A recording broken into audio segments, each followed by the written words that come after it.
안녕하세요.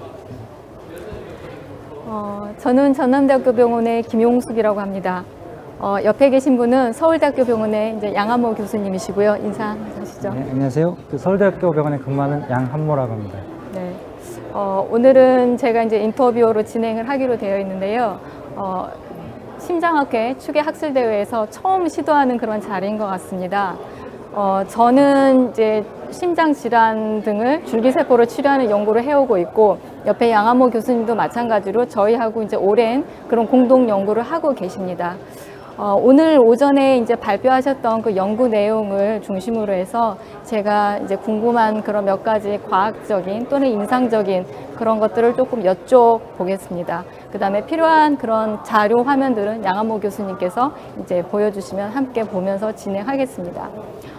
교수님께서 이제 새로이 그 혈중에 유입되어서 돌아다니고 있는 그런 줄기세포 중에 소스가 그러니까 원래 있었던 자리가 심장의 내막이었다 하는 내용으로 이제 발표를 해주셨습니다. 근데 이제 기존의 그 서큘레이팅 스템셀들하고 크게 다른 점, 그 다음에 아직 구분이 모호한 점, 대표적인 걸 한 가지씩 좀 알려주시면 감사하겠습니다. 아주 가장 중요한 질문을 해주신 것 같고요. 저희도 제가 워낙에 발표할 때 말씀드렸듯이 우연하게 발견이 됐고 워낙에 혈액 속에 떠다니는 줄기세포가 꽤 많이 보고가 돼 있었습니다. 그래서 처음에는 그런 종류의 세포가 아닌가 그렇게 저희 생각을 했었는데 계속해서 여러 가지 분석을 하는 과정에서 확실히 기존에 보고된 셀들과 좀 다르다. 그래서 주로 이제 혈중에 떠다니는 셀 중에 제일 중요한 거는 그 골수에서 유래한 흔히 말하는 EPC, 엔도셀룰라 프로테인 셀이 많이 보고가 된 게 있는데 분명히 이 셀들은 좀 다른 모양을 보이고 있고요.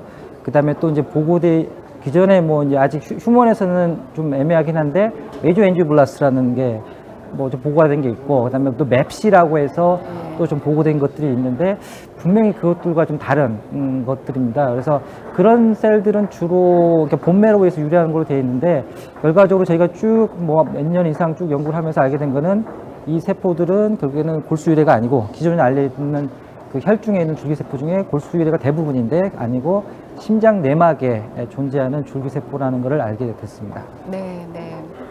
그러면 이제 말씀하셨듯이 서큘레이팅 셀들의 대부분의 오리진은 이제 골수라고 알고 있었는데 유일하게 어떻게 보면 가장 메이저한 다음에 그 오리진이 이제 심장 내막에다가 있고요.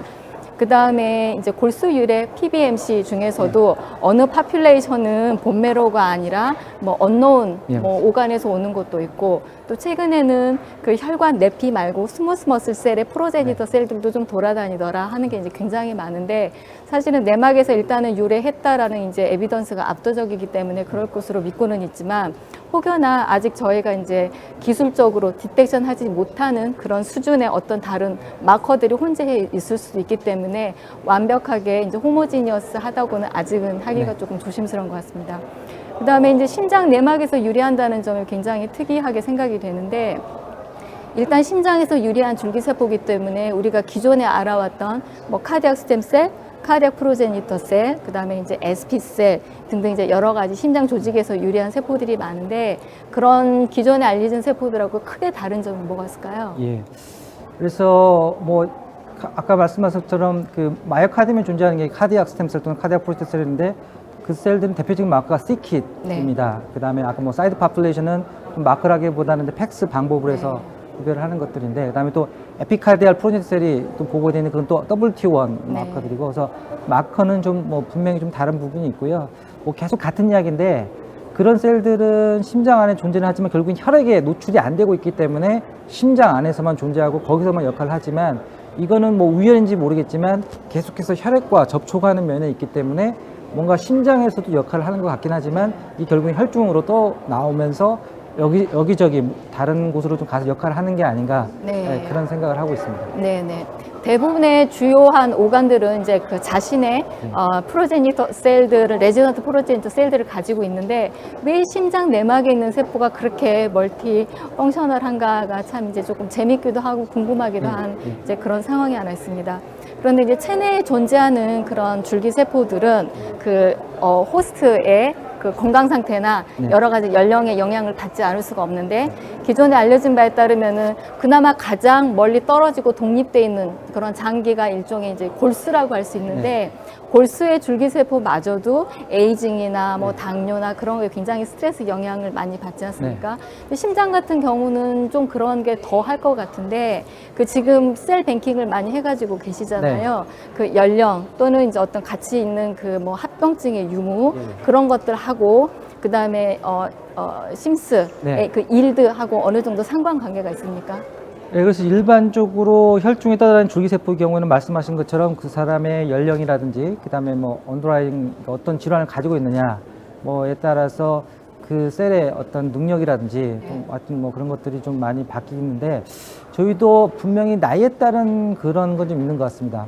분명히 좀 나이가 젊을수록 좀 더 저희가 그 배양이 잘 되고 좀 나이가 좀 그러니까 나이가 많을수록 좀 덜 되고 그런 건 있는데 조금은 다른 게 그러니까 보통은 여러 가지 심장 질환이라든지 당뇨라든지 그런 게 있으면은 이게 저희가 컬처하기 쉽지도 않고 그다음에 그 셀의 능력이 좀 떨어진 경우가 있는데 그러니까 셀의 능력은 떨어진 것 같은데 이게 배양이 잘 되고 안 되고는 오히려 약간 고지혈증이 있다든가 뭔가 좀 영양분이 풍부한 상태인 사람의 경우 오히려 저희 지금 통계까지는 내지는 않았지만 오히려 좀 더 잘 배양이 되는 게 아닌가 그런 조금은 좀 다른 영향을 좀 보고 있습니다. 저도 비슷한 경험이 있는데 저 같은 경우는 이제 체지방에 중간엽 줄기세포, 그러니까 저는 주로 이제 그 어덜트 스템셀 하기 때문에 그다음에 골수에 있는 메센키말 스템셀을 비교를 했는데 일단 동물 모델에서 레트나 마우스에서 아주 올드한 동물하고 젊은 그런 동물에서 추출한 세포들을 보면은 일도도 분명히 떨어지고 뭐 세포 수나 성장 속도가 느리는데 어떤 결정적인 일을 시켰을 때 예를 들어서 혈관을 만들어라 하는 튜브 포메이션이나 심장이 좀 이식을 해봤을 때는 별로 영향을 받지 않아서 어떤 굉장히 결정적인 상황에서는 어쨌든 펑션을 하게끔 중요하게 유지가 되고 있는 것 같고요. 그 다음에 뭐 나이가 많거나 하지만은 건강 상태가 이제 좋은 경우에는 오히려 어정쩡한 영 애니멀보다 훨씬 펑션이 좋은 거를 많이 봤었습니다. 그래서 에이징이 단순한 그런 팩터라기보다는 굉장히 복합적인 그런 요소로 이제 접근을 해야 뭐랄까 클리니컬 그 어플리케이션 할 때도 크리테리아 결정할 때 조금 중요하지 않을까 이제 생각이 되고 있습니다. 근데 최근에 이제 줄기세포 연구에서 보면 그 캔서 스템셀이 굉장히 많은 페이퍼가 나오고 있는데요. 말 그대로 이제 암을 발생시킬 수 있는, 시작시킬 수 있는 씨앗 세포가 이제 혈중에 굉장히 많고 또 그 기원이 알려진 것도 있고 알려지지 않은 것도 있습니다. 그래서 이제 우리가 원하는 뭔가 리제너레이션을 하기 위한 서큘레이팅 스템셀, 그 다음에 이제 우리가 어떻게 보면 피해야 되는 불꽃 같은 씨앗 같은 그런 튜머 셀 어떻게 구분을 할 수가 있을까요? 그래서 이제 그 부분은 사실은 뭐 아직까지도 그리고 앞으로도 쉽지는 않을 거라 생각이 됩니다. 그래서 분명히 그 저희가 발견한 것도 혈중에 떠다니는 셀이고 그다음에 아까 말씀드린 튜머와 관계 셀들도 분명히 혈중에 떠다니다가 전이 또 일으킬 수 있는 거고 이제 그런 면에서는 분명히 좀 혼재될 수 있는 부분인데 근데 저희가 이제 이 배양하는 게 뭐 제가 오늘 자세히 말씀은 안 드렸지만 좀 되게 단순한데 되게 저희가 아주 리프로듀스블하게 이 세포만 지금 배양을 할 수가 있었고요.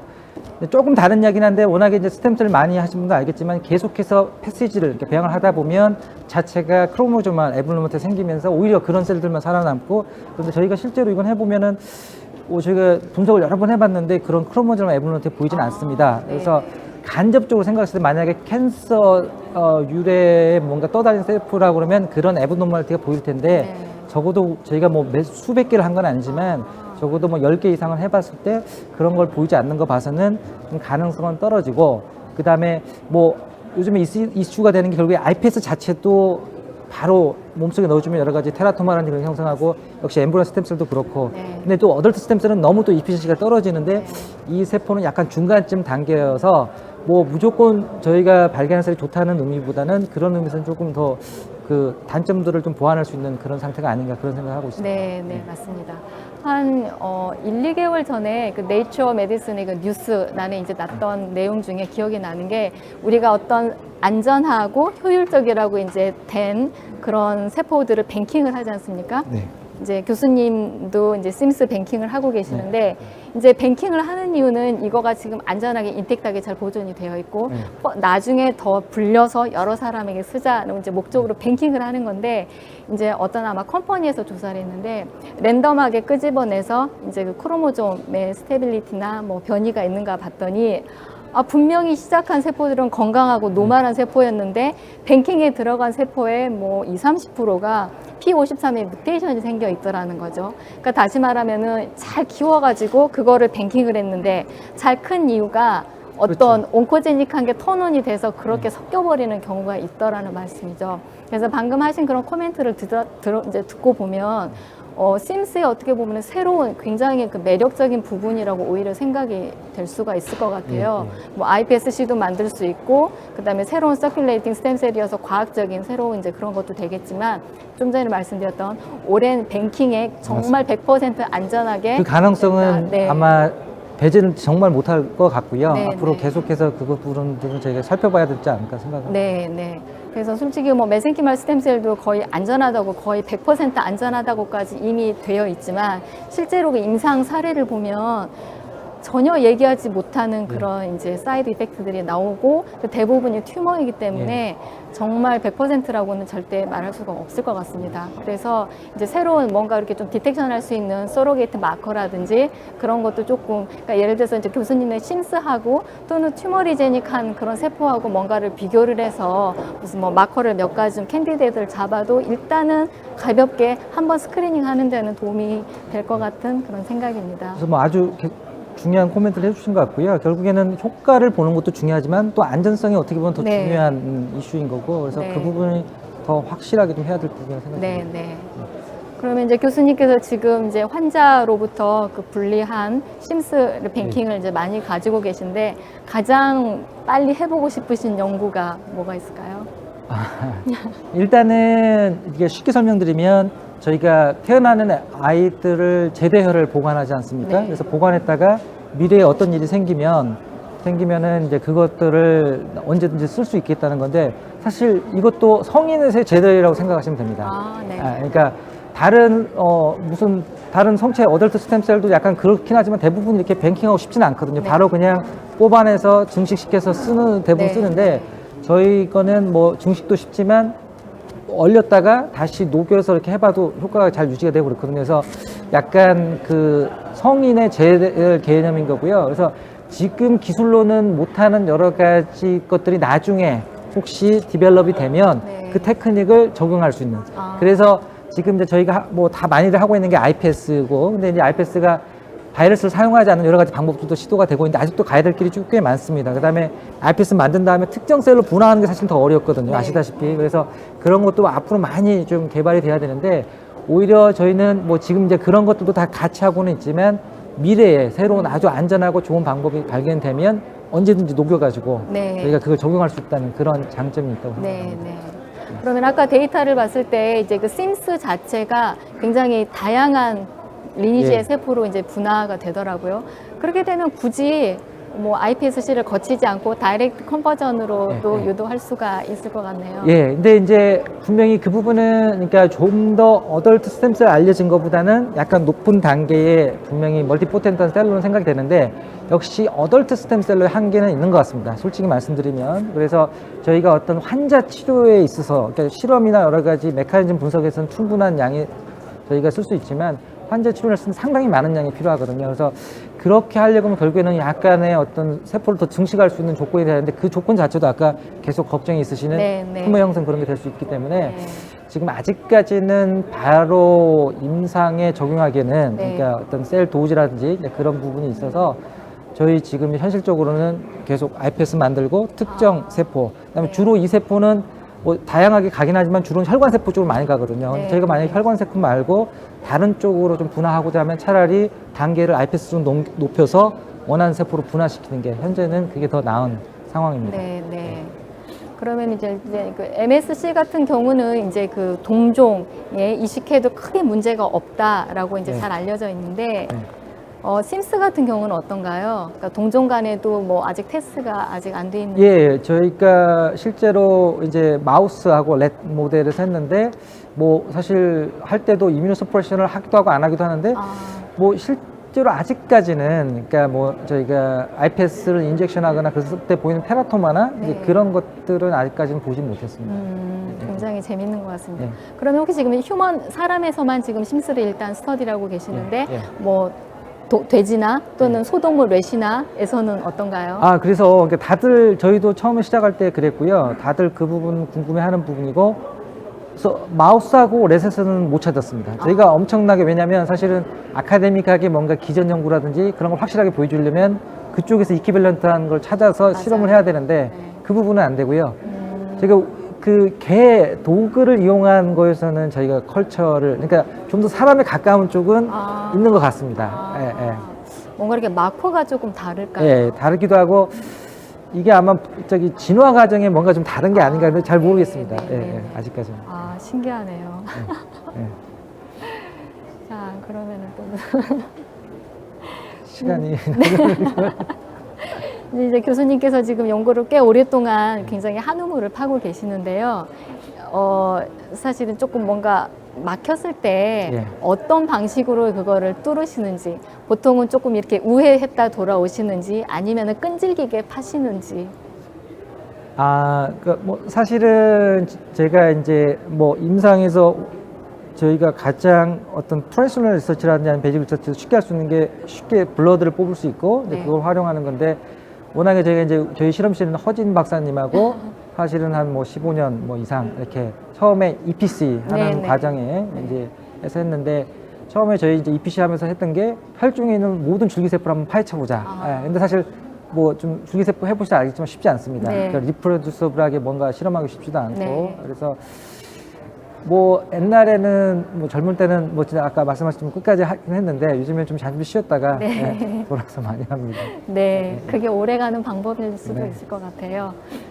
그러면은 이제 일단은 혈중이라는 게, 그 혈액이라는 게 굉장히 큰 이제 메리트가 예. 있기는 한데, 조금 어그레시브하게 일단 연구를 이제 한다고 치면, 아까 혹시 소동물이나 뭐 중동물에서는 그 심장 조직을 직접 네. 잘라내서 뭐 익스플란트 컬처를 해보신다든지, 아니면은 뭐 우리 카디오마요사이트나 파이브로블라스트 분리하는 것처럼 그렇게 좀 뒤져봐도 비슷한 세포가 없을까요? 그러니까 저희가 하여튼 렛하고 마우스에서는 일단은 현재까지는 계속 시도했지만 페일했고요.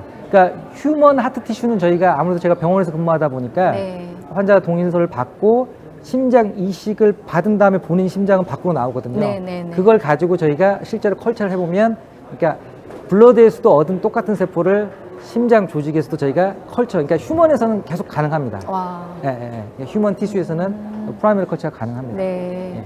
만약에 그렇다고 하면 이제 심스가 네. MSC 메센키말 스템셀처럼 이렇게 동종 간의 이식이 조금 가능하다고 하면, 그 범위가 조금 관대하다고 하면은 굉장히 아주 매력적이고 또 다른 새로운 옵션이 될 수 있을 것 같은 그런 느낌이에요. 왜냐면은 이식할 때 말씀하신 것처럼 조금 더 대량으로 얻게 되면은 그거를 뭐 다른 환자 또는 내 환자를 위해서 뭐 뱅킹을 해놓는다든지 굉장히 그게 이제 좋은 아이디어가 될 수 있겠지만, 뭐 IRB나 그런 절차는 조금 남아있을 것 같긴 합니다. 그래서 워낙에 MSC를 많이 하시니까, 근데 저희가 처음에 발견했을 때 이게 서큘레이팅 MSC가 아닌가, 사실 제일 먼저 그 생각을 했었어요. 네, 그래서 네. MSC 마커를 다 봤었고 거의 다 나옵니다. 근데 CD90, 물론 MSC가 꼭 CD90이 나오는 건 아닌데 CD90은 계속해서 안 나옵니다. 그래서 뭔가 MSC와 비슷한 특징도 가지고 있으면서 뭔가 다른 네, 이제 네, 그런 네. 걸로 생각을 하고 있습니다. 네, 그렇군요. 자, 그러면은 네, 시간이 거의 다 이제 시간을 조금 맞춰도 될 것 같은데, 예, 이제 양한모 교수님하고 저희 연구팀은 계속 이제 공동 연구를 지금 몇 년쯤 하고 있죠. 아무튼 굉장히 오랫동안 같이 지속하고 있고, 앞으로도 향후도 이제 계속 같이 공동 연구를 할 수 있을 것 같은데, 앞으로 종종 자주 좋은데요. 이런 찬스가 굉장히 좋은 것 같습니다. 예, 개인적으로 또 따로 한번 뵙고요. 예, 여러 말씀 주셔서 감사합니다. 오늘 여러 가지 감사합니다. 네. 예.